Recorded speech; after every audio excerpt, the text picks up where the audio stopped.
Guys, I hope you all are doing well. मैं काजल शर्मा, स्वागत है आपका क्लासेस कैंपस पर, जहां मैं लेकर आती हूं आपके लिए डेली करंट अफेयर्स का पोस्टमार्टम।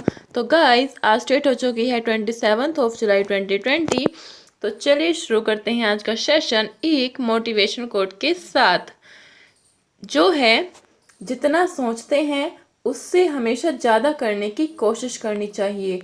जी हाँ गाइस, आपने अगर सोच लिया है कि हमें ये करना है अपनी लाइफ में, हमें अपनी लाइफ में किसी एक मुकाम को हासिल करना है, तो केवल उसके बारे में सोचते ही ना रहें, उसके बारे में केवल सोचने से ज़्यादा उससे कोशिश करनी चाहिए। तो गाइज, इसीलिए कहते हैं कि कोशिश करने वालों की कभी हार नहीं होती और सोचते रहने वाले कभी जीत नहीं पाते। जी गाइज, तो चलिए बढ़ते हैं इसी मोटिवेशनल कोट के साथ।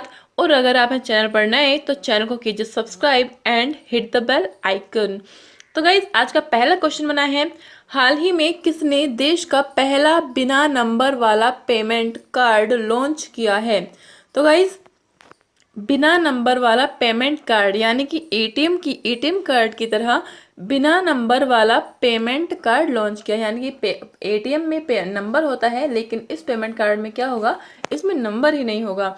और गाइज, और ये किसी अकाउंट से भी जुड़ा नहीं होगा। तो गाइज, इसी किसने लॉन्च किया है? ये फेम पे ने ये लॉन्च किया है। फेम पे ने, ये एक कंपनी है फेम पे, इसने यह लॉन्च किया है देश का पहला बिना नंबर वाला पेमेंट कार्ड। ओके गाइज, तो ये आपको याद रखना है, फेम पे ये नंबरलेस कार्ड है। फेम पे कंपनी ने इसको लॉन्च किया है। कब कब इस्टेब्लिश की गई थी यह कंपनी?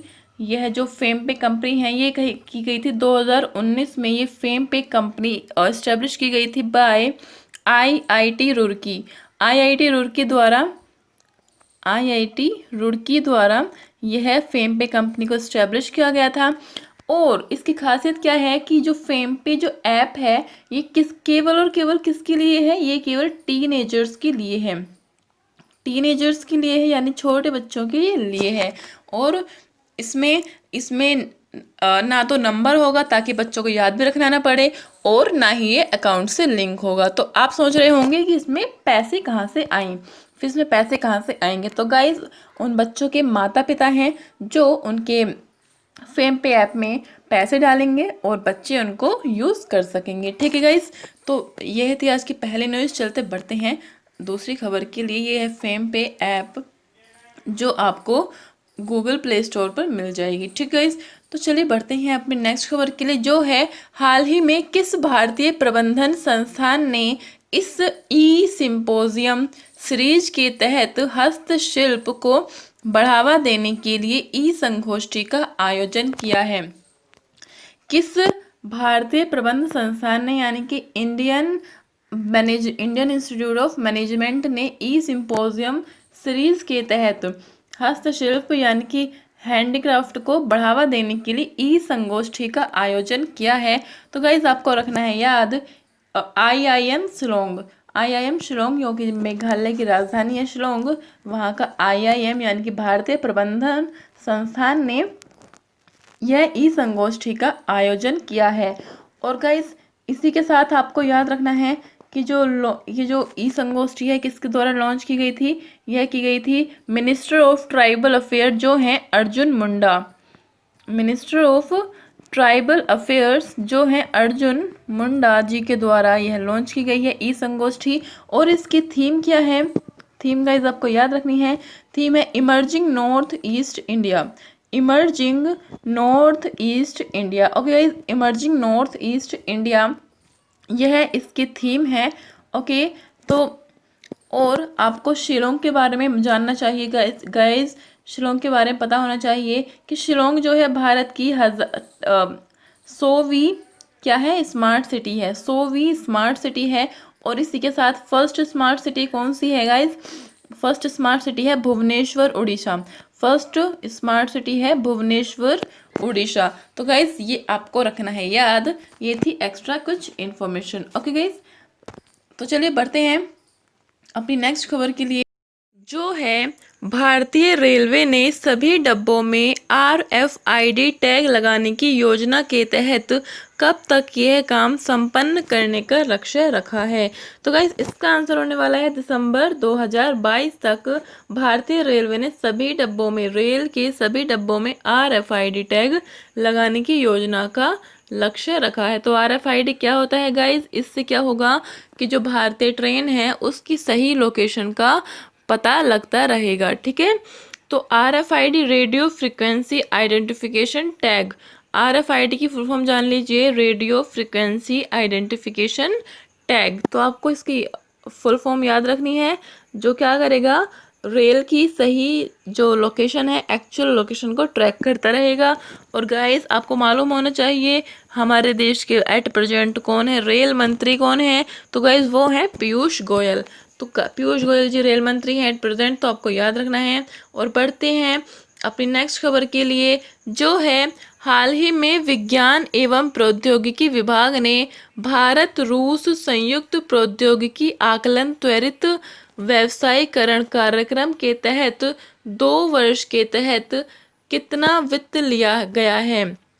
तो गाइस भारत और रूस के विज्ञान एवं प्रौद्योगिकी विभाग ने, भारत और रूस के विज्ञान एवं प्रौद्योगिकी विभाग ने एक फंड बनाया है। कितने करोड़ का? 15 करोड़ रुपए का एक फंड बनाया गया है, जो क्या करेगा, जो भारत के छोटे छोटे से जो स्टार्टअप्स हैं, छोटे छोटे से जो स्टार्टअप्स हैं, उनमें क्या करेगा, ये निवेश करेगा। भारत और रूस के दोनों ही देशों के स्टार्टअप्स में क्या करेगा, ये करेगा निवेश। तो ठीक है गाइज, इंडिया और रशिया के दोनों ही देशों के विज्ञान एवं प्रौद्योगिकी विभाग, ठीक है, तो इंडिया है उस, तो इंडिया ने और रशिया ने क्या किया है, एक साथ जान लेते हैं।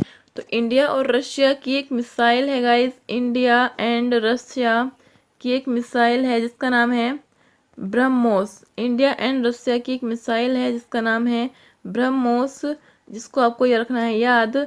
और इसी के साथ जो इंडिया और रशिया के बीच एक युद्ध अभ्यास होता है, जिसे कहते हैं इंदिरा युद्ध अभ्यास, इंदिरा युद्ध अभ्यास कहते हैं। तो गाइज आपको ये एक्स्ट्रा इन्फॉर्मेशन भी याद रखनी है। और ये आपको 15 करोड़ रुपए का जो फंड है, जो भारत के विज्ञान एवं प्रौद्योगिकी विभाग और के बीच क्या किया गया है, समझौता किया गया है, किसके लिए? छोटे छोटे जो स्टार्टअप्स होते हैं, दोनों देशों के स्टार्टअप्स में यह पैसा खर्च किया जाएगा। तो ठीक है गाइस, चलिए बढ़ते हैं अपनी नेक्स्ट खबर के लिए, जो है हाल ही में किस सरकार ने अध्यादेश जारी करने पर किस सरकार ने अध्यादेश जारी किया है कि मास्क ना पहनने पर 1 लाख रुपए का जुर्माना या 2 साल की जेल या दोनों की व्यवस्था की गई है, कर दी गई है। तो झारखंड सरकार ने गाइस, झारखंड गवर्नमेंट ने यह फैसला लिया है कि अगर कोई व्यक्ति ऐसा पाया गया जिसने मास्क नहीं लगाया हुआ है, तो उसको 1 लाख रुपए या 2 साल की जेल हो सकती है, या दोनों की ही व्यवस्था कर दी गई है।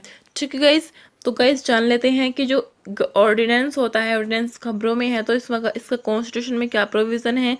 तो गाइस जो स्टेट होते हैं, यानी जैसे झारखंड ने ऑर्डिनेंस पास किया है, तो 213 में यह ऑर्डिनेंस स्टेट के बारे में बताया गया है। और सेंटर के बारे में कौन से अनुच्छेद में है, तो वो है 123, यानी कि 123 और 213 आपको इजीली याद हो जाएगा गाइज। 123 में सेंटर के बारे में है और स्टेट के बारे में है 213। ठीक है गाइज, तो और इसी के साथ कुछ एक्स्ट्रा इन्फॉर्मेशन भी देख लेते हैं कि जो झारखंड में यह अध्यादेश जारी किया गया है, इसके साथ ही देख लेते हैं कि सबसे पहले लॉकडाउन कौन से राज्य में लगाया गया था। तो वो था राजस्थान। जी हाँ, राजस्थान में सबसे पहले लॉकडाउन लगाया गया था। और महाराष्ट्र में क्या हुआ था, महाराष्ट्र में मतलब कोविड-19 के चलते क्या हुआ था कि प्रोजेक्ट प्लेटिना वहाँ पर चलाया गया था, प्रोजेक्ट प्लेटिना। ठीक है गाइस, और इसी के साथ एक कैंपेन था जो चला गया था मध्य प्रदेश में, क्या नाम था उसका, रोको टोको कैंपेन। ठीक है गाइस, तो रोको टोको कैंपेन था जो मध्य प्रदेश ने चलाया था। और गाइस इसी के साथ आपको जान लेना है कि झारखंड की कैपिटल क्या है, रांची है झारखंड की कैपिटल। और इसकी इसकी खास बात क्या है कि ये भारत की एकमात्र कैपिटल है जिसके सबसे पास से होकर गुजरती है क्या, कर्क रेखा ट्रॉपिक ऑफ कैंसर गुजरती है। एकमात्र जो कैपिटल है भारत की उसके सबसे करीब से होकर गुजरती है। ठीक है, और इसी के साथ जान लीजिए कि जो झारखंड है उसका निर्माण कब हुआ था, एस्टेब्लिशमेंट कब हुआ था, तो वो हुआ था 2002 में। ठीक है, तो चलिए बढ़ते हैं अपनी नेक्स्ट खबर के लिए। जो आपको एक्स्ट्रा इन्फॉर्मेशन दी गई है वो आपको रखनी है याद। तो गाइस क्वेश्चन नेक्स्ट बनता है, हाल ही में अमला शंकरा जी का निधन हो गया, ये किस क्षेत्र से संबंधित थी। तो गाइज यह थी एक नृत्य। तो गाइज ये नृत्य के क्षेत्र से संबंधित थी। तो अमला शंकरा जी नृत्य के क्षेत्र से संबंधित थी।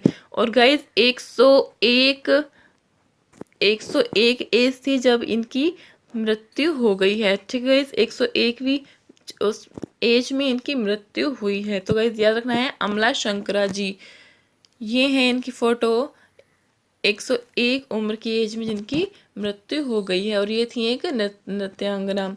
तो गाइस चलिए बढ़ते हैं अपने नेक्स्ट खबर के लिए। क्या है, हाल ही में एशियन गेम्स 2018 में भारतीय टीम ने 4x400 मीटर मिश्रित रिले में रजत जीता था, जिसे अब स्वर्ण कर दिया गया है। तो गाइस निम्न में से कौन से पदक जीतने वाले या वाली टीम का हिस्सा नहीं थे। तो गाइस इसका आंसर होने वाला है, और ये बहुत ही इम्पोर्टेंट होने वाला है आपके लिए, लिख लीजिए इसको, वेरी वेरी इम्पोर्टेंट। क्योंकि क्या हुआ था कि जो एशियन गेम्स 2018 थे उसमें भारतीय टीम ने क्या जीता था, उसमें भारतीय टीम ने पहले जीता था क्या, सिल्वर जीता था उन्होंने भारतीय टीम ने। और जो गोल्ड जीता था वो किसने जीता था, वो जीता था बहरीन के खिलाड़ियों ने। बहरीन के खिलाड़ियों ने जीता था, जो कि फर्स्ट आए थे बहरीन के खिलाड़ी। लेकिन क्या हुआ कि जो बहरीन के खिलाड़ी थे उनको अब क्या कर दिया गया है, उनको ये कह दिया गया है कि इन्होंने जो उत्तेजक पदार्थ होते हैं जो कि वाडा द्वारा क्या है, बैन है, उत्तेजक पदार्थ जो कि वाडा द्वारा बैन है, तो उसने अब उन्हें यह करार कर दिया गया है कि इन्होंने उत्तेजक पदार्थों का क्या किया था, सेवन किया था। किसने, बहरीन के खिलाड़ियों ने। तो अब जो गोल्ड है, गोल्ड मेडल जो है वो भारत को रेफर कर दिया गया है। ठीक है गाइस, तो भारत को यह बाद में यह मिला गया है क्या, ये गोल्ड। तो गाइस इसीलिए यह क्वेश्चन बन जाता है बहुत इम्पोर्टेंट। और इसमें कौन कौन से जो खिलाड़ी थे, और तो इसमें पूछा गया था कि हिस्सा नहीं थे। तो गाइस नहीं पूछा था, इसमें थोड़ी मिसप्रिंटिंग है।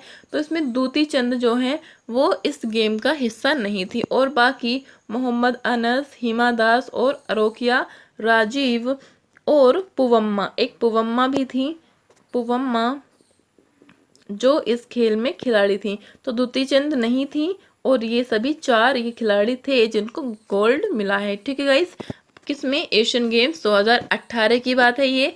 ठीक है गाइस, तो चलिए बढ़ते हैं अपनी नेक्स्ट खबर के लिए। और आपको साथ ही याद रखना है कि एशियन गेम्स वो कहाँ हुए थे, वो हुए थे जकार्ता में हुए थे ये एशियन गेम्स 2018 के। ये बहुत इंपॉर्टेंट क्वेश्चन बन जाता है गाइज। और ये जकार्ता किसकी कैपिटल है, इंडोनेशिया की कैपिटल है। तो चलिए बढ़ते हैं अपनी नेक्स्ट खबर के लिए, जो है हाल ही में नौसेना के सबसे बड़े सौर ऊर्जा संयंत्र की शुरुआत हुई है। नौसेना के इस सौर संयंत्र की क्षमता क्या है। तो गाइज 3 मेगावाट इसका आंसर होने वाला है। नौसेना के सबसे बड़े सौर ऊर्जा संयंत्र की शुरुआत हुई है, यानी कि सोलर पैनल से वहां पर एनर्जी का विकास किया जाएगा। ठीक है गाइज, तो नौसेना के इस सौर संयंत्र की क्षमता क्या है, 3 मेगावाट इसकी क्षमता है। ये कब तक चलेगा, 25 वर्षों तक यह सौर संयंत्र चलेगा। इसकी अवधि है 25 वर्ष। इंडियन नेवल एजेंसी एजीमाला, जो इंडियन नेवल एजेंसी है एजीमाला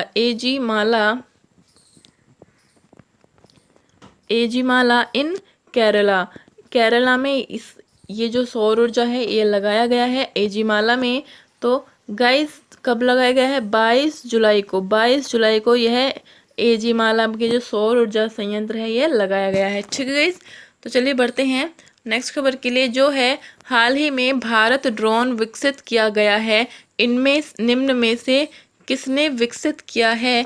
तो गाइस जिसका आंसर होने वाला है DRDO। जी हाँ गाइस, हमारी डिफेंस एजेंसी DRDO ने भारत ड्रोन विकसित किया है।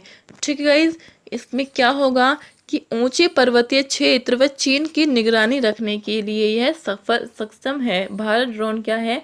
जो ऊंचे क्षेत्र हैं, ऊंचे क्षेत्र या इनडायरेक्टली कहें तो चीन की निगरानी के लिए क्या किया गया है? विकसित किया गया है। किसने किया है? चंडीगढ़ की लैब में किया गया है। DRDO द्वारा चंडीगढ़ की लैब में किया गया है। ठीक है गाइस, और इसके बारे में कहा जा रहा है कि वर्ल्ड का सबसे एक्टिव और सबसे लाइट वेट, यानी कि सबसे लाइट वेट है ये ड्रोन वर्ल्ड का सबसे, इसको वर्ल्ड की most active and light weight जो लिस्ट है उसमें सूचित किया गया है। ठीक है गाइस, तो याद रखना है भारत ड्रोन, जो आपके लिए बहुत हो जाता है इम्पोर्टेंट। और यह है भारत ड्रोन, जो देख लीजिए बहुत छोटा है, बहुत जो कि बहुत लाइट वेट है। तो गाइस आज का लास्ट क्वेश्चन है, जो है आज के दिन 2007 में प्रतिभा देवी सिंह पाटिल ने भारत की प्रथम महिला राष्ट्रपति के रूप में शपथ ली। इन्हें किसके द्वारा शपथ दिलाई गई? तो गाइज आपको याद रखना है कि जो भारत के राष्ट्रपति होते हैं उनको शपथ कौन दिलाता है? तो उनको शपथ दिलाते हैं सर्वोच्च न्यायालय के मुख्य न्यायाधीश। जी हाँ गाइज, सर्वोच्च न्यायालय के मुख्य न्यायाधीश इनको शपथ दिलाते हैं। गाइज आपको याद रखना है। तो उस टाइम पे कौन थे सर्वोच्च न्यायालय के न्यायाधीश? तो वो थे बालकृष्ण। बालकृष्ण उस टाइम के कौन थे?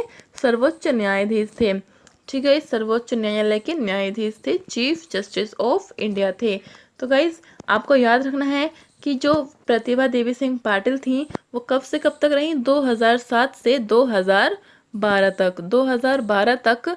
और ये कौन सी प्रेसिडेंट थी? भारत की 12वीं ही प्रेसिडेंट थी। 12वीं प्रेसिडेंट थी ये 2007 से 2012 तक। गाइज ये आपको रखना है याद।